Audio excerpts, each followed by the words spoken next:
বিজয়ী হয়, দখলদার মুক্ত বাংলাদেশ হবে। আপনারা দেখেছেন 5 তারিখের পরে এমন কোন খাল, বিল, রাস্তাঘাট, বাজার নেই যেখানে লুটপাটের সাথে মানুষ জড়িত হয়নি।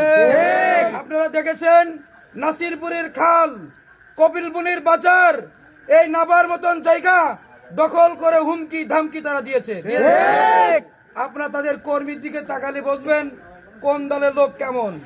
কর্মী দেখে যদি মাছের বাজারে যদি ভালো মাছ চিনতে পারেন, লোকের ভিতরে তাকাইয়া দেখেন কর্মী কোন দলের কোন লোক ভালো।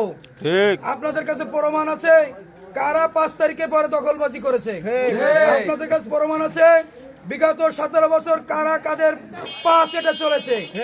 অতএব আগামীর বাংলাদেশ যদি ন্যায় এবং ইনসাফ করতে চান, সকলের অধিকার যদি সমান করতে চান, বাংলাদেশ জামায়াত ইসলামী বিকল্প আর কিছু নাই।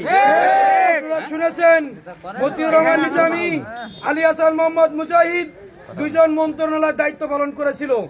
অধ্যক্ষ শাহ মোহাম্মদ রুহুল কুদ্দুস আমাদের এখানে এমপি ছিলেন। কোন দুর্নীতি সংবাদ পেয়েছেন? না। কোন একটি দলের কোন একজন চেয়ারম্যান, একজন মেম্বার দুর্নীতি মুক্ত হয়েছে এরকম প্রমাণ আছে? না। আর আমাদের এমপি এবং মন্ত্রী পর্যন্ত ছেড়ে দিলাম, একটি দুর্নীতি বের করে দেন। বিগত 5 তারিখ থেকে শুরু